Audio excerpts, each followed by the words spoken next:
Bienvenue, merci de suivre ce magazine kiosque de ce vendredi. Alors, il y a un seul, de ce jeudi, vendredi, le dernier numéro de la semaine de kiosque.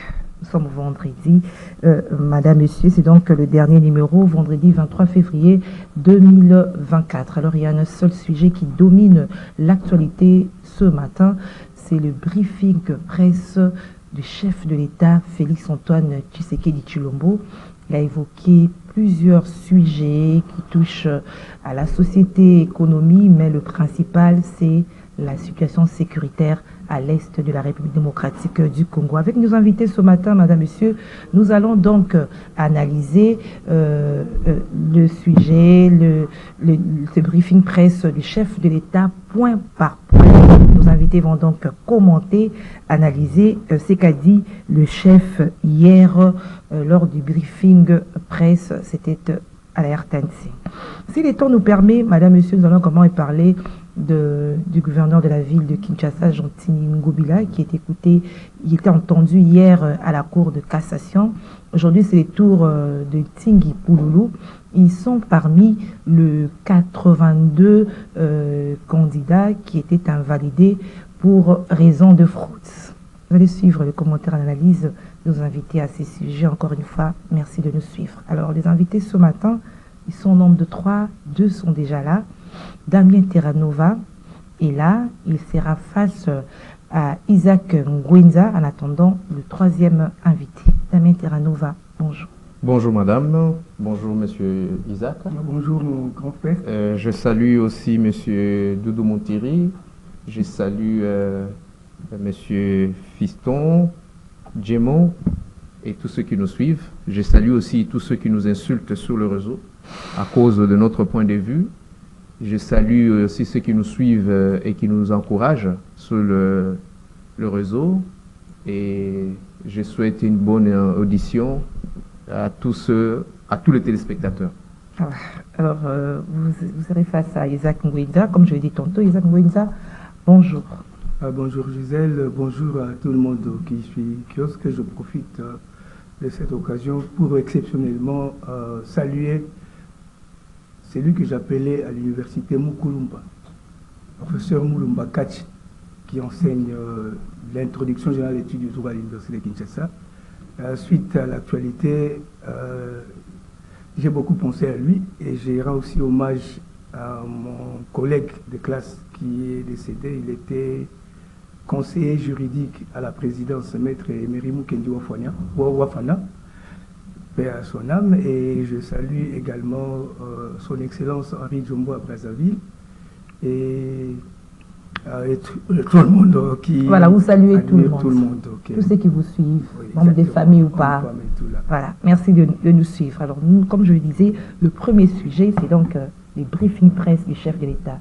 Une première, hein, depuis son premier mandat, le second qui vient d'entamer. Alors, il était face à la presse, il a abordé tous les sujets d'actualité du pays. Damien Terranova, c'était opportun.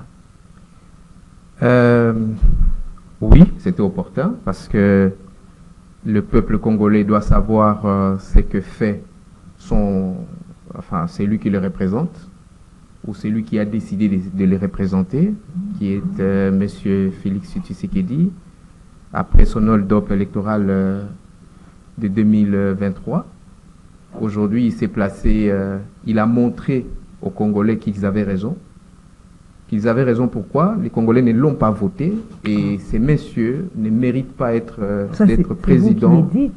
Je l'ai toujours dit. Et d'ailleurs, madame, je pense que c'est dans le sujet aujourd'hui, il a reconnu que la justice est malade. Comment une justice... Nous allons aborder. Oui, voilà, laissez-moi anticiper. Parce que nous sommes en train de faire l'analyse. Je vais prendre point par point. Lui-même. Je ne veux pas que vous mettez les charrues. D'accord. Mais voilà, donc c'est-à-dire que c'est quelqu'un qui a été proclamé injustement d'abord, parce que les élections c'était un chaos total. Et puis il y a une cour qui a cautionné cela pendant que c'était déjà un chaos. Et aujourd'hui, lui-même le reconnaît que c'est une justice vraiment très, très, très, très malade. si pas à l'agonie qu'il pouvait dire. Donc, je disais qu'il fallait le faire, il fallait qu'il s'exprime. Mais il fallait qu'il nous le dise, en fait, qu'il nous donne l'information que nous attendions, que nous, le peuple, nous, hein, les lambda, les petits peuples, hein, que nous savions et sans le dire. Mais il a fallu que lui, qui a été mis par cette justice-là, le dise. Et donc, aussi, vous vous êtes retrouvé dans ce briefing. bien sûr qu'on s'est retrouvé dans ces briefings, mais l'arme à nos yeux. Okay. Ouais, l'arme à nos yeux, parce que on a trouvé que le peuple congolais est vraiment naïf. Hein, ces messieurs devaient être chassés, en fait. Merci, Damien Terranov. Alors, Isaac Ngwenza, c'était opportun, la même question, je vous la pose. Oui, bien sûr que c'était opportun, compte tenu de la situation qui traverse le pays, avec l'insécurité à l'Est, avec le problème du cumul des mandats et tout, il devait fixer l'opinion là-dessus. Bon, moi je pense que chacun a un point de vue. Je respecte les idéologies politiques et tout le monde. Il y a ceux qui sont kabylistes, il y a ceux qui sont de l'ensemble, il y a ceux qui sont de l'Union sacrée. Mais moi je parle ici en tant que journaliste et analyste politique. Malheureusement, ça fait 5 ans, les gens qui suivent ce kiosque, l'image qu'ils ont de moi, un journaliste de l'Union sacrée, il défend le pouvoir et tout là. Et je vais dire ce matin ceci. Moi, je suis... non, on ne parle pas de vous. Hein. Non, analysons les faits. Je suis en train d'analyser. Alors, par rapport, vous avez dit l'opportunité. Je ne veux pas qu'on parle de non, j'ai dit ceci. Oui. Je veux dire que je suis tshisekédiste du sang, c'est-à-dire quelqu'un qui tient au texte, merci, aux lois et tout. Ça veut dire que la situation dans laquelle nous nous trouvons aujourd'hui, j'ai été choqué quand j'ai constaté que la loi fondamentale du pays a été piétinée par la personne qui était censée le protéger, c'est-à-dire le chef de l'État. Il s'est expliqué à ce sujet. C'est un point de notre débat. Bon, d'accord. Je veux qu'on aille vraiment je veux les mollo, ne met pas, ne passe pas la charrue devant les C'est pas à lui que je condamne, c'est plutôt tout ce qu'on appelle collège politique, diplomatique et juridique de la présidence. Ok, merci Isaac. Alors Isaac, vous avez dit que c'était opportun, mais qu'est-ce que vous direz à ceux qui disent que le chef parle un peu trop? Bon, ça c'est vrai. Excusez-moi, c'est vrai, c'est-à-dire de trop, au fait de dire parler trop, c'est pas mauvais. Parce qu'on n'a pas, j'arrive, parler trop, c'est pas mauvais, c'est pas mauvais. On n'a jamais eu un chef d'État dans ces pays qui parlait trop ou beaucoup comme Mobutu. Moindre problème, il rassemblait les gens au stade, il communiquait. C'est très bien d'ailleurs pour le chef de beaucoup communiquer. Mais c'est mal lorsque les propos qui sortent de votre bouche, par exemple, sont controversés. Ou bien quand vous communiquez mal. Mais sinon, parler beaucoup, c'est pas mauvais. Ouais, parler beaucoup. Autre chose, hein, c'est lorsque vous parlez et vous ne tenez pas à votre parole. Ça donne aussi une mauvaise impression par rapport à ceux qui vous écoutent. C'est comme on dit, avant de bien parler, il faut tourner la langue cette fois. C'est-à-dire, vous déclarez quelque chose. Vous savez, moi j'ai toujours dit, je ne juge jamais les hommes politiques sur base de leurs déclarations. Je juge un homme politique sur base des actes qu'il pose. Il faut que vos actes se marient avec vos paroles. Sinon, si on n'arrive pas à ce stade, c'est déplorable. Alors, merci Isaac. Nous commençons maintenant par rapport à chaque point. Commençons par nous-mêmes, la presse, Stani Boujakira. C'est là où le chef a évoqué cette question de la justice. La justice est malade. Il va lui-même s'y hein, pour essayer de trouver une solution par rapport au problème des Stani Boujakira. La situation des Stani Boujakira. Comment est-ce que vous avez réagi? Madame, monsieur Félix Tshisekedi est en train de désacraliser la fonction président de la République. Et voilà pourquoi le Congolais, nous devons, après avoir fini cette guerre, on doit s'occuper de lui personnellement en évoquant l'article 64. Vous voyez? Parce que nous avons l'impression qu'il nous prend réellement en otage. Et mais nous sommes vraiment en otage. C'est que tout le monde dit tout bas, que lui le dit terrible. Je veux aller dans votre sens. Lorsque M. Stani Boujakira avait été arrêté, qu'est-ce que M. Félix Tshisekedi avait dit à l'époque? Il a même répondu, je m'en rappelle, à une question sur la chaîne France 24. lui-même a chargé M. Stani Boujakera. Il l'a chargé en disant qu'il avait falsifié un rapport de la DEMIAP, de la ex-DEMIAP, et il l'a mis sous les réseaux sociaux. Donc pour lui, Boujakera devait rester en prison. Ça, c'était lui. C'est ce qu'il lui a dit, madame. Aujourd'hui, il revient, on lui pose la question, il dit qu'il condamne la justice. Même écoutez, lui, c'est le monsieur, je ne sais rien. Il n'a toujours rien su, monsieur Félix Tshisekedi. Monsieur Damien Et qu'aujourd'hui, qu'ils disent, il n'y a pas longtemps, il y a très peu d'ailleurs, sur Top Congo, il dit, je n'aime pas me mixer toujours sur la question Boujakera. Je n'aime pas me mixer dans ce qui est question juridique et tout ça. Et je pense que Boujakera, là où il est, on connaît la suite. Il fallait peut-être attendre. Il fallait peut-être attendre aussi les enquêtes, parce que quand on vous arrête. Non mais écoutez, comment ça se passe avec la justice? Quand on vous arrête, on dit que vous êtes tenu de quoi? Pour M. Stani Boujakera, ça ne demandait pas des longues enquêtes. Ils ont dit que c'est lui qui a volé, en fait, qui a soustrait cette information qu'ils ont estimée capitale. Tout simplement, pourquoi? Parce que cette information a mis à nu leur projet contre Moïse Katumbi, qui est mon président.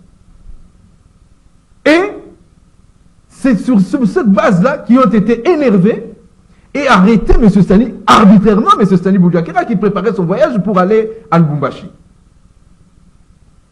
Et voilà, aujourd'hui, il revient sur la question, quand on lui pose la question, 8 mois plus tard. Oui, il fallait vérifier le fait. Madame, les faits d'abord étaient faux. Mais on ne le dit pas comme ça, il faut aller mais bien sûr, le fait petit à petit. L'arrestation de M. Stani Boujakera était arbitraire. C'était tout simplement parce que il a, d'ailleurs, ce n'est même pas Stani Boujakera qui a écrit qui a donné cette information. Il l'a que relayé. Mais comme la personne, il recherchait la personne de Moïse Katumbi, ce qui leur pousse d'ailleurs aujourd'hui à arrêter, à continuer à détenir monsieur, le conseiller spécial de Moïse Katumbi, monsieur Salomon Kalonda Idi, dès là, c'est la même chose, c'est de l'arbitraire. Et lui, aujourd'hui, Dieu merci, devant les caméras, devant la télé nationale, il reconnaît que la justice est malade, madame. Ça veut dire que l'arrestation de M. Salomon Kalonda est arbitraire. Parce que nous l'avons démontré un plus un. Merci, Damien. L'arrestation de M. Stani Boujakera est arbitraire. S'il vous plaît, madame. vous. Jusqu'aujourd'hui, s'il vous plaît, vous allez revenir, je sais. Jusqu'aujourd'hui, savez-vous que monsieur, l'honorable Mike Mukebai, est en détention sans être jugé, et ça fait plusieurs mois. D'ailleurs, pour une cause dont ils étaient poursuivis à deux. Monsieur, votre ancien collègue, qui est l'honorable Safou, qui lui, après un moment, n'a pas été inquiété. Merci. Alors, l'autre Isaac, est en détention. vous aurez encore le temps de parler. Isaac Ngwenza, votre analyse également. Bon, en tout cas, avant d'aborder le problème de la justice dans notre pays, je vais d'abord relever un fait. Même dans les Saintes Écritures, c'est écrit « La justice élève une nation ». Quand le chef de l'État, qui est le numéro 1 du pays, reconnaît publiquement que la justice de son pays est malade, moi, ça me choque. Le degré de mon indignation se situe au niveau du pouvoir qu'il a. Et quand mon co-débatteur parle de désacraliser le pouvoir présidentiel, je ne peux pas l'attaquer, il a raison. Gisèle, en 2011, rappelez-vous, quand on est allé aux élections, la Cour constitutionnelle déclare Kabila vainqueur. Père son âme, Étienne Tshisekedi, déclare que j'ai gagné les élections, mais Kabila m'a retenu l'impérium. Vous savez ce qui veut dire impérium? C'est le pouvoir suprême. Joseph Kabila, le 24 janvier 2019, il a remis au président Félix Tshisekedi ce que son père n'a pas eu, l'impérium en public prenait. Si aujourd'hui, je suis en train de parler de la justice, si aujourd'hui les députés nationaux que Tshisekedi a trouvé à 8 000 $, ils ont 21 000 $. Qu'est-ce qui a fait que les députés aujourd'hui aient 21 000 $ et le chef de l'État aux médias dit que même ces 21 000 là c'est peu. Alors que dans l'État, il y a 3 pouvoirs traditionnels. Il y a le pouvoir exécutif, pouvoir législatif et pouvoir judiciaire. Le pouvoir exécutif, les ministres sont plus de 35 000 $ par mois. Pouvoir législatif, les députés plus de 21 000. Et pouvoir judiciaire, les juges moins de 3 000. Dites-moi Gisèle, vous vous attendez à quelle justice? Attendez. Vous vous attendez à voir quelle justice quand les animateurs de du pouvoir judiciaire sont très mal rémunérés. Admettons qu'aujourd'hui, le chef de l'État l'a dit plusieurs fois. Je ne comprends pas. Justement, donc, laissez-moi développer. Il a dit plusieurs fois. Alors, c'est pas la première fois. Attendez, alors, qu'est-ce qu'il doit faire, regardez, faire pour résoudre ce problème? Aujourd'hui, que le chef de l'État décide, hein, que le chef de l'État décide, écoutez Gisèle, que le chef de l'État décide aujourd'hui qu'à partir d'aujourd'hui, les magistrats, les juges ont 25 000 $ par mois. Est-ce que vous pouvez trouver normal que dans un État, qu'une détention, d'ailleurs, dans la police qui est considérée comme une instance préjuridictionnelle, la détention préventive à la police ne peut pas dépasser 72 heures. Ça, vous le savez. Maintenant, au parquet, détention préventive ou détention, ça doit prendre combien de temps? Lorsque quelqu'un est attrapé dans une fraction, par exemple, on dit, vous avez commis telle infraction. Je prends le cas de Boujakira. Je ne peux pas comprendre qu'il soit détenu plus de mois sans qu'on le juge. Moi, je suis un homme épris de sens de justice. Je suis pasteur aussi. Je ne peux pas supporter un régime où la justice doit être à double vitesse. Ça, je suis désolé. Mais j'ai des points favorables que j'ai toujours soutenus de la part du régime. Par exemple, la volonté de mettre fin à la guerre de l'Est. Je l'ai toujours soutenu. Mais sur la justice, je suis vraiment désolé. Le chef de l'État est l'unique personne qui peut faire que cette justice soit bonne. En donnant un salaire normal aux juges, 20 000 $ par exemple. Comment les députés peuvent avoir 21 000, les juges 36 000? Cela va soigner cette maladie. Franchement, la fonction judiciaire ici, les juges sont très mal rémunérés. Merci Isaac. Moïse Moussangana, bonjour. Bonjour. Alors vous entrez directement dans le sujet. Par rapport au briefing presse du chef de l'État, le premier point que nous avons abordé, c'est la question judiciaire, avec l'affaire Stani Boujakira, le journaliste, et le chef a parlé d'une justice malade qui va lui-même s'y mixer pour trouver une solution par rapport à notre confrère. C'est une bonne chose que notre confrère soit libéré, mais il faut dire que ce dossier-là, c'était aussi un dossier compliqué, hein, qui était mêlé un peu aux histoires de la guerre et consorts. Mais je crois que là, le chef de l'État avait tout simplement utilisé un raccourci, hein, pour qu'on en termine avec cette histoire-là. Mais vous savez, pour peu qu'on connaît la déontologie, mais c'est pas possible, pour peu qu'on connaît la déontologie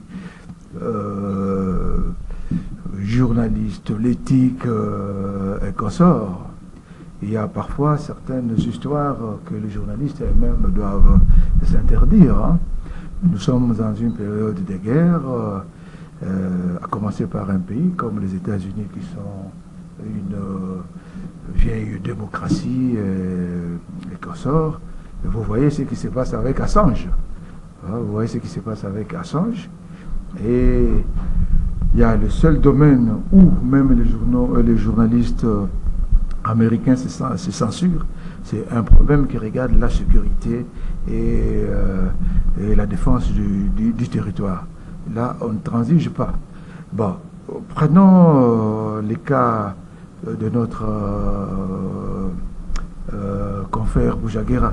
Je crois qu'il ne faut pas aussi porter des gants parce que nous sommes de la profession, nous pensons que on peut parler avec beaucoup plus de sentiments, mais je crois qu'il faut voir aussi les choses autrement. Bien sûr, l'article pour lequel il est poursuivi, c'est pas un article signé par lui-même, et c'est même pas signé dans Jeune Afrique. Dans Jeune Afrique. Oui, ce n'est même pas signé. Donc il y a déjà une faute à partir du journal lui-même. Parce que le journal aurait même signé cet article à Jeune Afrique. C'est même pas signé. Donc c'est quelque chose qui a été jeté comme ça. Quels sont les premiers réflexes? Le premier réflexe, c'est quoi? Ce sont les milieux qui sont proches de ce journal-là, de ce magazine, en République démocratique du Congo. Qui sont ces milieux proches? C'est notamment ce correspondant et consorts. Donc c'est une histoire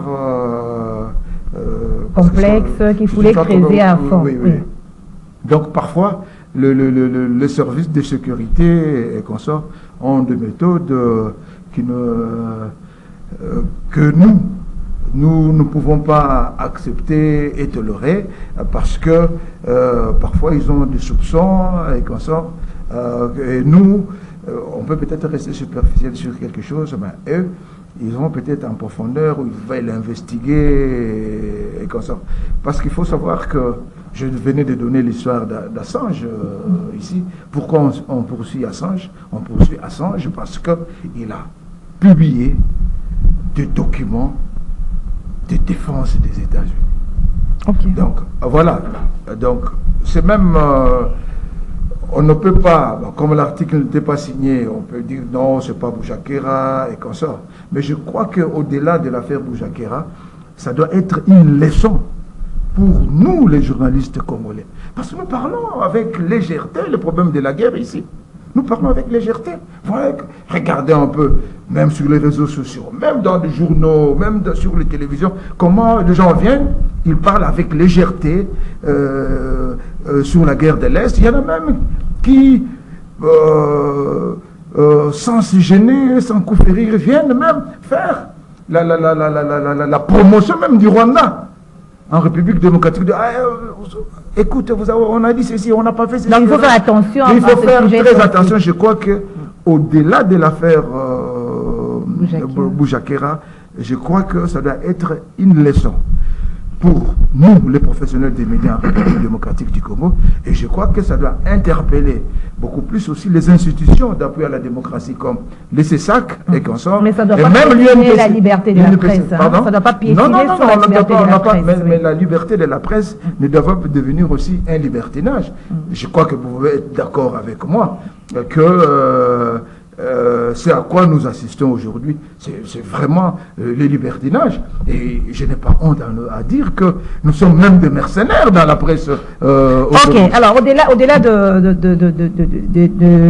du texte, de l'article, il y a ce qu'a dit le chef, hein, la justice est malade. C'est pas une première fois. Ils sont en train de le dire avec Isaac et Damien. Pourquoi il les répète chaque fois? C'est-à-dire qu'il n'y a pas de remède pour cette maladie qui ronge la justice. Je crois que c'est peut-être un défi. Hein.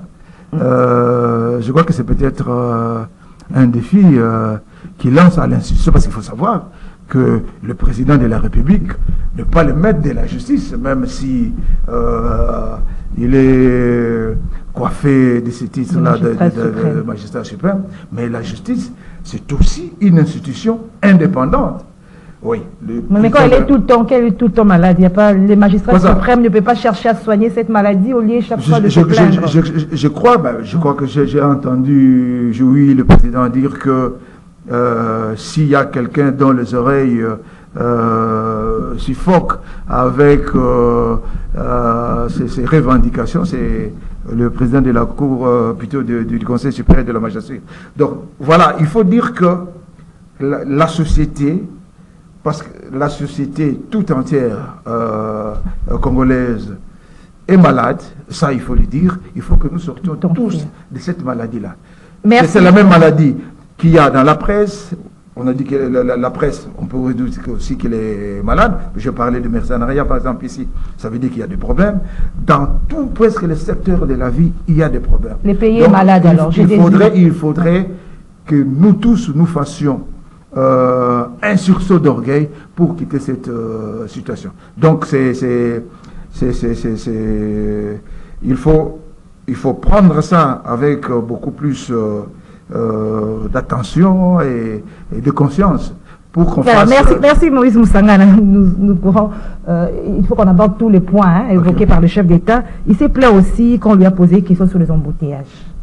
Il dit que je suis convaincu qu'il y a du vol chez les entreprises qui réhabilitent nos routes. Il est inconvénible qu'une route réhabilitée puisse se détériorer à 6 mois après, alors qu'il y a des routes... c'est un peu plein par rapport à cela. Là aussi, est-ce qu'il ne faudrait pas agir ou se plaindre? Je crois que... J'ai aimé votre... S'il vous plaît, j'ai aimé votre introduction. Vous avez dit le chef s'est plaint. Or, nous le savons, et personne ne peut me contredire sur cette table, que le chef ne se plaint pas. Le chef constate et sanctionne. Donc peut-être que je peux corriger les mots. Il a constaté, il a présenté les faits. Non, c'est une il a dit tout. Il a dit moi aussi. Mais écoutez, je venais de vous dire que M. Félix Tshisekedi désacralise la fonction de chef de l'État. Ça veut dire quoi? D'abord, lui-même a dit une fois ici, en public, Congo est Koufa Nango. Vous comprenez, madame? Mais aujourd'hui, il a amélioré son langage en disant non, et Koufite mes malades. Donc, peut-être Congo est en agonie. Mais comment un chef, un monsieur qui assure la fonction de chef de l'État, peut passer devant la télévision et se plaindre comme le Congolais lambda, pendant que celui qui a je veux dire, le bâton. Il y a aussi le langage imagé pour présenter aux gens que je connais, ne couvrez pas ce qui n'est pas couvrable. Je sais ce que c'est pas. C'est ça le mal de l'intellectuel congolais. C'est-à-dire que l'intellectuel congolais, lorsqu'il est dans une situation qui ne l'arrange pas, il attaque de face. Mais lorsqu'il est dans une situation qui le couvre, j'ai suivi le professeur Njoli hier sur Top Congo, mais le vieux, moi, les constitutionnalistes que nous avons tous admirés, hier il s'est fourvoyé dans la roue, parce qu'il ne savait pas nous expliquer si M. Félix Tshisekedi a violé la Constitution en maintenant les ministres à leur poste pendant que ceux-ci avaient déjà été validés à l'Assemblée nationale. Une situation particulière du pays. Là, voilà ce que les téléspectateurs m'excusent. Je veux dire, voilà la bêtise. On cherche toujours à couvrir le mal quand ça nous arrange.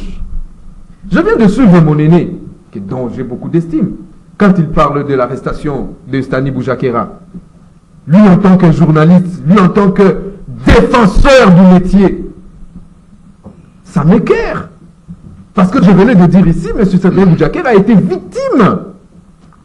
Il a été victime. Et même, mon aîné l'a reconnu, en disant que ce n'est pas Stani qui a signé. Ne revenez pas sur ce que vous avez dit. Je ne reviens pas, j'avance. Mais les téléspectateurs doivent comprendre. Il dit, M. Stani Boujakera n'avait pas signé. Mais comment celui qui n'a pas signé peut répondre de quelque chose qui n'a pas pondu? Je vous ai dit ici, la supercherie c'était quoi? Prendre M. Stani Boujakera, les torturer, comme ils l'ont fait avec Chéribé Okende, pour qu'il cite que c'est Moïse Katumbi qui l'a envoyé. Mais Dieu merci, le fils de Maman Marie continue à être protégé par la bienheureuse mère de Jésus. Voilà, madame, là où il y a le problème. Et qu'aujourd'hui, monsieur le président, M. Félix Tshisekedi, reconnaît que les routes, les personnes à qui la République donne les marchés, ne font pas ce qu'ils doivent faire. Donc, c'est-à-dire qu'ils nous produisent des routes qui ne sont pas durables. Et vous attendez à quoi par rapport à ces personnes-là? Mais madame, c'est simple. Il est les garants. Il est les garants. Il est même le chef. Il siège au gouvernement. Parce que pour qu'un marché soit donné, il y a toute une procédure en République démocratique du Congo. Il y a toute une batterie procédurale. Alors, si vous constatez que ces marchés-là ne respectent pas les normes internationales, mais qu'est-ce que vous faites? Première de choses, vous appréhendez la personne qui a reçu le marché, et puis vous démantelez le circuit qui lui a donné les marchés. Nous revivons ce que nous avons vécu. Vous savez? Après, vous de l'opposition, vous allez crier à la dictature. Non, c'est pas la dictature. Non. Quand on applique ce qu'il faut, madame, il y a deux routes que, vous savez, la route butinée, elle a une durée de vie, comme il l'a dit lui-même, de 10 ans. Mais la route bétonnée, elle a une durée de vie de 50 ans. J'ai des exemples que je peux vous citer et dont mes co-débatteurs ne vont pas contredire. Merci. Ce qui fait que M. Félix Tshisekedi, s'il vous plaît, M. Félix Tshisekedi, c'est quelqu'un qui déstracalise la fonction de chef de l'État et c'est quelqu'un qui ne sait jamais rien. Alors, une telle personne ne doit pas être président de la République, d'une grande République comme la République démocratique du Congo. Isaac Ngwenza, au sujet de l'économie également, il a présenté des faits qui ne sont pas bons. Il dit que nous plaisons avec une sale habitude de prioriser le dollar par rapport à notre monnaie. Nous devons avoir un comportement patriotique en valorisant notre monnaie. Dédolarisation, ça ne date pas d'aujourd'hui. Hein? Bon, Gisèle, je pense que lors du briefing du chef de l'État, il a abordé plusieurs points. Moi, je pensais qu'on devait parler des points essentiels. Nous abordons chaque point, oui. Moi, je veux parler de ce qui est essentiel et très choquant. Le chef de l'État, en tant que président de la République, je crois qu'il a un collège, pas un seul conseiller, un collège diplomatique, il a un collège politique, il a un collège juridique. Quand le chef de l'État a déclaré « Je ne vois pas où j'ai violé la Constitution », moi, ça m'a choqué. En droit, il y a un adage qui dit « Nemo quincetur ignorare legem ». Là, par rapport au cumul de fonctions. J'arrive. Exactement. Ça veut dire nul n'est censé ignorer la loi. Moi, je suis journaliste, analyste politique. Je n'ai pas besoin d'aller à l'université pour apprendre le droit. Ceux qui ont fait le droit, ils disent plutôt que nul n'est censé ignorer la loi. Ça veut dire, dès qu'une loi est promulguée dans le journal officiel, interdisant par exemple le port de pantalon, si toi tu n'étais pas au courant, tu achètes un pantalon, on t'arrête, tu ne peux pas dire je ne savais pas. C'est le sens de Nemo quincetur ignorare legem. Nul n'est censé ignorer la loi. Maintenant, je vais entrer directement à l'essentiel. Il y a aussi la jurisprudence. J'arrive. Vous savez, la jurisprudence, c'est quoi? C'est ça la confusion. Ça, ouais. On parle de la jurisprudence quand la loi est muette ou floue. Quand la loi est claire, on ne peut pas évoquer une jurisprudence. Nous sommes maintenant en matière de droit. Situation particulière. Dans tous les États du monde, il existe ce qu'on appelle la Cour suprême. Vous savez ce que veut dire la Cour suprême? Si aujourd'hui Kamere peut être regardé comme innocent, c'est à cause d'une Cour suprême. En droit, il y a le principe de double degré de juridiction. Vous voulez dire quoi? Je veux dire que quand la Cour constitutionnelle a répondu que les Samalou Kondé consorts ne peuvent pas cumuler, le chef de l'État ne pouvait qu'y acter, point barre. Donc pour vous, la loi était... J'arrive. Et la Constitution a été... J'arrive, laissez-moi terminer. Non, il faut... Je dis ceci. Oui, il faut résumer. Quand la Cour constitutionnelle donne son jugement, en droit on appelle ça arrêt.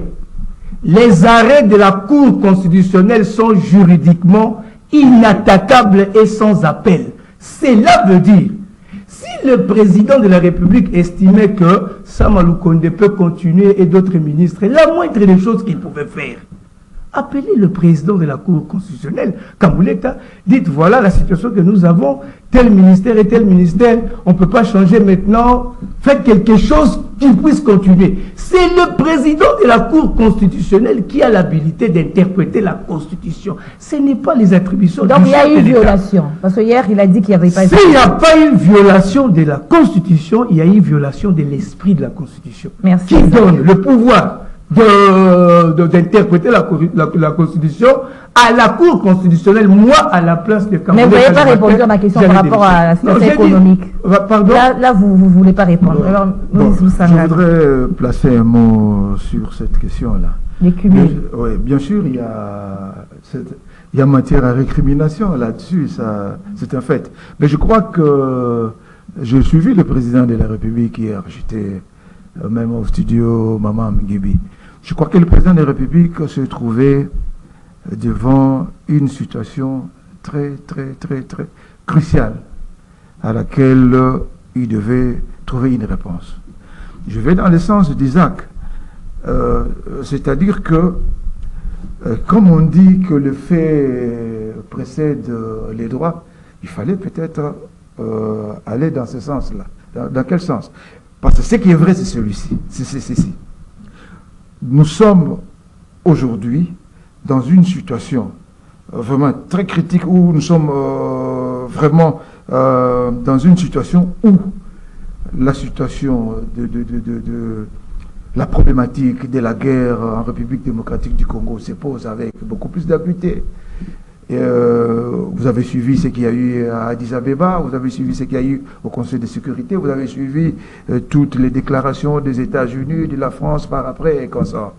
Ça veut dire qu'il y a des ministres qui gèrent des dossiers très importants, et dont on ne peut pas s'en passer. Ça, c'est un fait. Irremplaçable. Non, je ne dis pas qu'ils ne sont pas irremplaçables. Parce qu'il faut déjà dire que dans notre pratique politique, nous avons tout fait pour casser l'administration. Parce que c'est l'administration qui gère tous ces dossiers. Et quand même les ministres partent, l'administration est au courant de tous ces dossiers. Oui. Mais la pratique politique dans ce pays a fait que, depuis des lustres, l'administration n'existe presque pas. Le secrétaire général, au lieu d'être les gardiens du temple, sont des accompagnateurs des ministres, ce qui fait qu'ils sont peut-être pas souvent au courant de certains faits. Ce qui est déjà une très mauvaise... mal alors. Non, c'est une très mauvaise chose. Quand quelque chose ne va pas, il faut le dire que ça ne va pas. Maintenant, le président de la République se trouve dans cette situation. Vous avez par exemple, on peut prendre quelques ministères. Vous avez par exemple le ministère des Affaires étrangères. Vous avez le ministre qui s'en va, vous avez son vice qui s'en va. Donc, il n'y a personne. Or, ce sont eux qui ont la maîtrise du dossier. Qu'est-ce qu'on va faire? Okay? Vous avez par exemple le ministre des Finances, avec le FMI et consorts, c'est lui qui a tous les dossiers. Qu'est-ce qu'on va faire? Donc, il y a quelques ministres comme ça.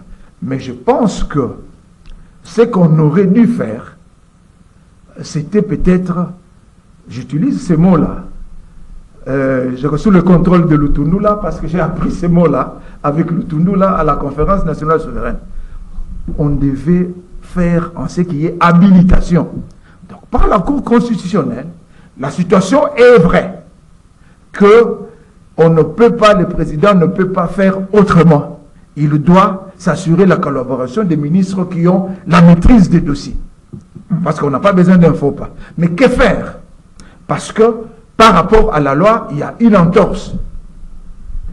Isaac venait de dire ici qu'on pouvait appeler la Cour constitutionnelle. Moi je dis non.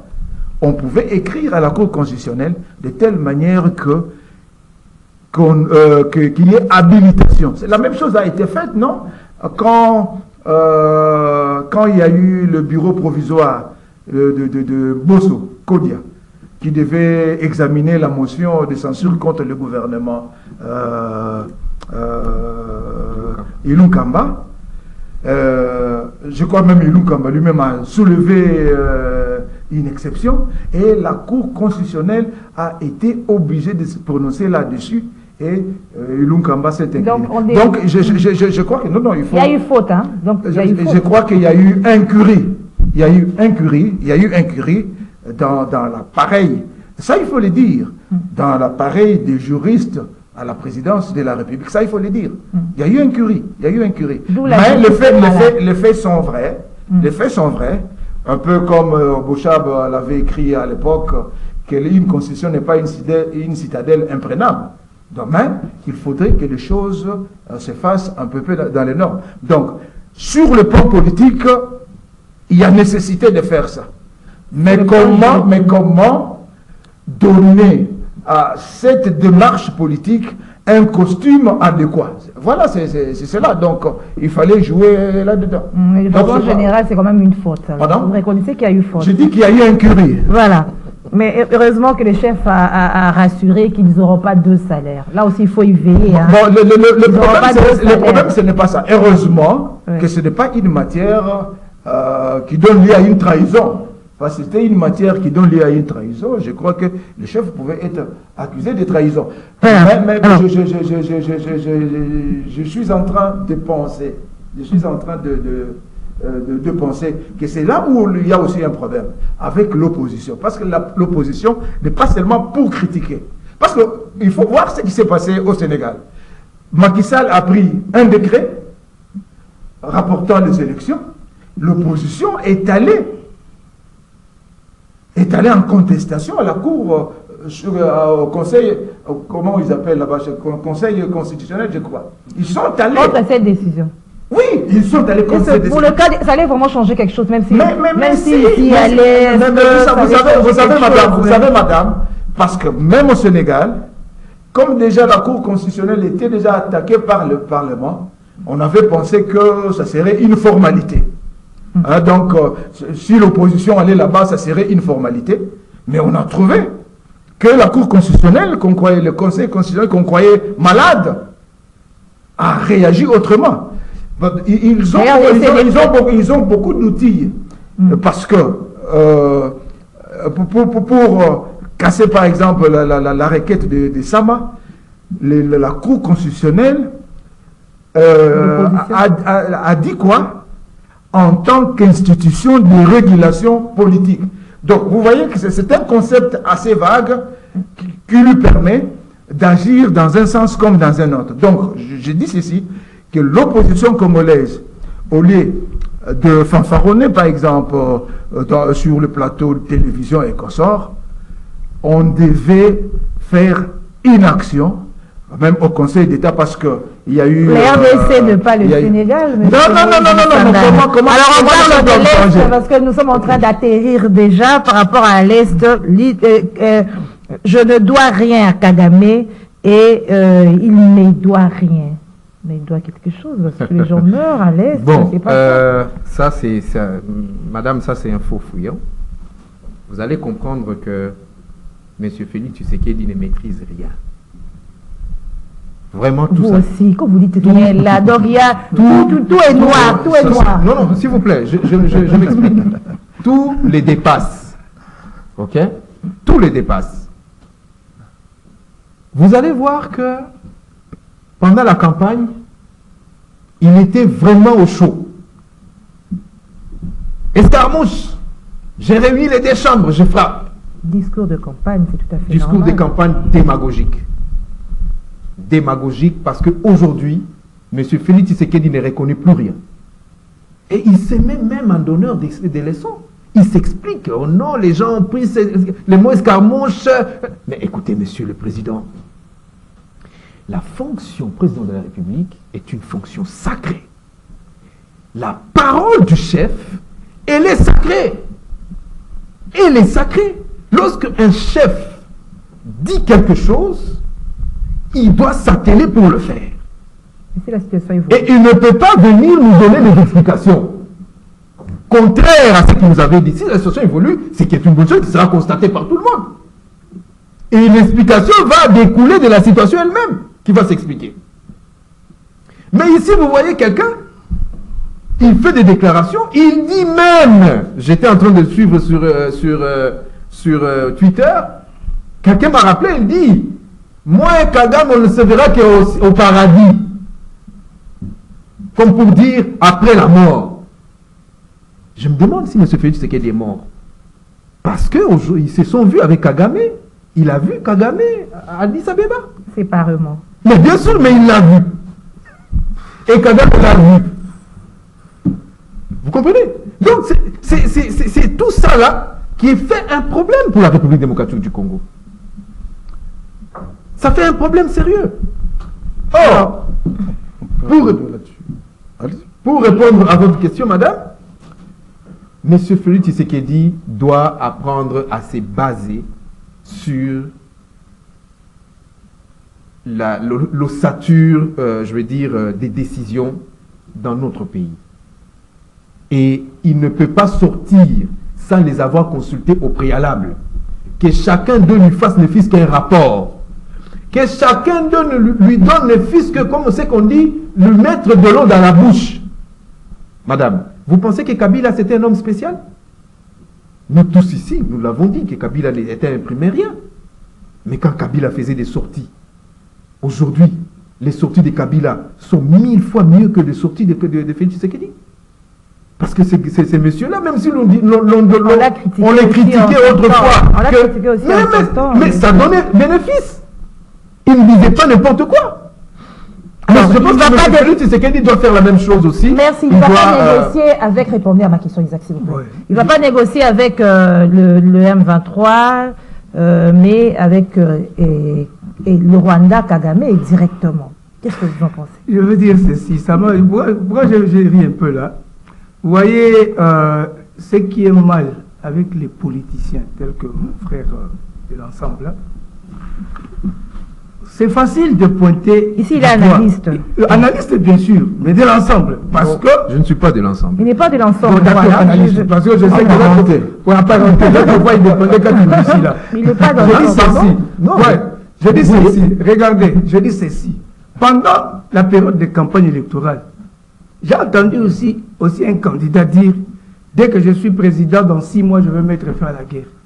Dès que je suis président, le délestage finit à Kinshasa. » Alors que pour que le délestage s'arrête, il faut au moins 10 ans. Il faut construire Inga 3. Donc, c'était des discours aussi démagogiques. Je n'entre pas aller à la SNED. Allez-y. Je n'entre pas dans ce débat de politiciens. Moi, je suis en train de parler. Je suis en train de parler aux choses sérieuses. Dialoguer avec, parler avec Kagame, oui. Quand le président Tshisekedi a accédé au pouvoir en 2019, le 24 janvier, il a prêté serment. Au mois de juin, il est allé à l'Est. Il a fait une déclaration que Joseph Kabila n'a pas faite pendant 18 ans. Trop, c'est trop. Cette guerre à l'Est doit s'arrêter. Même s'il faut laisser ma peau pour que la paix revienne, je le ferai. Mais ce ne sera pas comme une baguette magique. J'arrive. Parce qu'il a dit qu'on laissez-moi terminer mon temps. Oui. Cela veut dire qu'il a révélé au monde son intention d'arrêter cette guerre qui a fait déjà plus de 20 ans à son ascension au pouvoir. Vous savez pourquoi? Parce que pendant 18 ans du règne de Kabiliste, l'Est était en proie jusqu'à aujourd'hui. Tshisekedi a pris la décision d'arrêter ça. Il a dit, Kagame c'est notre frère. Il a montré sa bonne volonté d'être bien envers nos voisins parce que nos frontières avec le Rwanda ne seront jamais déplacées. C'était une bonne politique. Il a évolué, il a même signé des accords économiques avec le Rwanda pour l'exploitation de l'or au Kivu là-bas. Les voisins s'est abusé. Non, écoutez, mais le vrai problème, c'est que le président Tshisekedi ne connaissait pas très bien Kagame. Que son problème dans notre pays, ce n'est pas ce qu'on peut imaginer. Alors aujourd'hui, dialoguer, parler avec... Pour ça, le président Tshisekedi, encore une fois, montre à la face du monde que sa détermination, c'est de mettre fin à la guerre. S'il faut, par exemple aujourd'hui, même s'il avait déclaré que je ne vais plus voir Kagame et tout là, si le voir peut arriver à ce que la guerre à l'Est s'arrête, je peux le voir, c'est dans ce sens. Mais ce n'est pas, comme il a dit par exemple, une seule escarmouche. Écoutez madame, vous savez, quand on veut mettre... J'ai dit c'est ça. Oui. Vous voyez la guerre telle que ça se passe à l'Est et là-bas. C'est très compliqué. J'ai toujours appelé ça un serpent. Je reviens. Alors, veuillez ma question, s'il vous plaît. Est-ce que, quand le chef d'État dit que Kagame lui doit des explications, lui, il demande des explications, mais l'autre continue à tuer. Est-ce que Ok. irait-il encore D'abord, je crois que les gens veulent bien prendre le président Tshisekedi au mot. Il a dit à la moindre escarmouche. Mais il ne s'est pas terminé à la moindre escarmouche. Il a continué. Je vais réunir le Parlement et le Sénat, plutôt le Parlement, donc l'Assemblée nationale et le Sénat. Est-ce qu'aujourd'hui, l'Assemblée nationale et le Sénat sont vraiment en place, déjà prêtes pour assumer de telles charges? Je ne pense pas. Donc, ceux qui sont en train de vouloir prendre le président de la République au mot, je crois qu'ils se cassent les dents quelque part. Dire que Tshisekedi a dit qu'il ne peut pas rencontrer Kagame. Non, je crois que ça c'est une façon de lire des choses peut-être suivant des prismes tronqués. Parce que Tshisekedi croit à la feuille de route de Luanda. Tshisekedi croit à l'accord de Nairobi. Qu'est-ce que l'accord de Nairobi dit? Et plutôt la feuille de route de Luanda dit, ce sont les négociations entre Kinshasa et Kigali, et non avec l'M23. Alors que Kigali voudrait que Kinshasa négocie avec l'M23. C'est que la République démocratique du Congo a dit niet. Donc il faut arriver à comprendre ces choses-là. Et aujourd'hui, parce qu'il faut lire aussi, il faut faire aussi une lecture géopolitique, géostratégique de la région pour comprendre les choses. Pourquoi, par exemple, aujourd'hui, Kagame a allumé le feu comme... mais parce que Kagame veut contraindre Kinshasa à la négociation. Et la négociation que Kinshasa ne veut pas. Donc, le M23. Kinshasa ne veut pas. Mais il faut dire que les choses sont en train de changer. Les choses ne sont pas figées, elles sont en train de changer. Parce que hier, on n'avait jamais reconnu que le Rwanda était sur le sol congolais. Mais aujourd'hui, on a reconnu que le Rwanda est sur le sol congolais. Il a même tel type d'armes sur le sol congolais. Hier, on n'a pas voulu que le Congo achète les armes. On a finalement accepté que le Congo achète les armes. Et aujourd'hui, mais quand vous sentez, vous suivez les déclarations de Kagame, mais qu'est-ce qu'il y a? Parce qu'au bout du compte, ce qu'il y a là-bas, c'est l'exploitation de nos ressources et consorts. Il y a une vidéo virale ces derniers temps où Kagame dit non, oui, bien sûr, il y a des minéraux qui viennent du Congo par des voies détournées, mais ça ne reste pas dans mon pays, ça va ailleurs. Ça va ailleurs, c'est où? Il est énumère même. Et quelques temps après, vous avez l'Union européenne qui sort pour signer un protocole d'entente avec le Rwanda. Est-ce qu'on ne peut pas penser? On ne peut pas penser.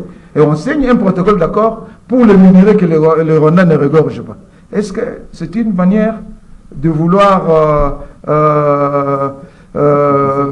par rapport à ce Kagame, se justifier par rapport à ce Kagame voulait dire? Est-ce qu'on veut aujourd'hui authentifier qu'il y a vraiment des... Voilà un peu. Donc, tous les problèmes qu'il y a ici, c'est que la guerre qu'il y a à l'Est, c'est une guerre hybride à laquelle le Congo est impliqué. Donc, on fait la guerre au Congo pour se minerais par les biais de multinationales. Aujourd'hui, la guerre qu'il y a au Congo, il y a aussi cette guerre que la Chine et les États-Unis se mènent sur le plan économique, sur le plan international, et cette guerre-là a des répercussions au Congo. Quand vous voyez le minerai critique d'ici à l'horizon 2035, beaucoup de voitures en Europe, je crois en Allemagne, seront électriques. Or, les batteries électriques et consorts, on les fabrique avec quoi? Avec le cobalt dont la République démocratique... Alors, face à cette guerre... Donc, voilà. C'est tout ça. Oui, face à cette guerre, à entendre le chef dire que la meilleure attaque, c'est la défense. Nous devons avoir une bonne armée pour décourager certains aventuriers comme Paul Kagame. C'est-à-dire on n'est pas encore... Non, mais écoute, madame, nous ne devons pas nous voiler la face sur notre armée. On sait que pendant plusieurs temps, l'armée de Mobutu, on sait ce qu'elle a été, on sait que cette armée, l'Afdelka est venu, elle a soldé cette armée, et nous avons connu à la tête de ce pays un chef d'état-major général rwandais. Vous pensez que ce type-là était venu pour ses beaux yeux? Ces gens-là ont détruit notre appareil de défense, notre appareil de sécurité. Ça, il faut le dire. D'où il faut négocier. Donc, non, l'armée est en train de monter en puissance. Pourquoi? Merci. L'armée est en train de monter en puissance.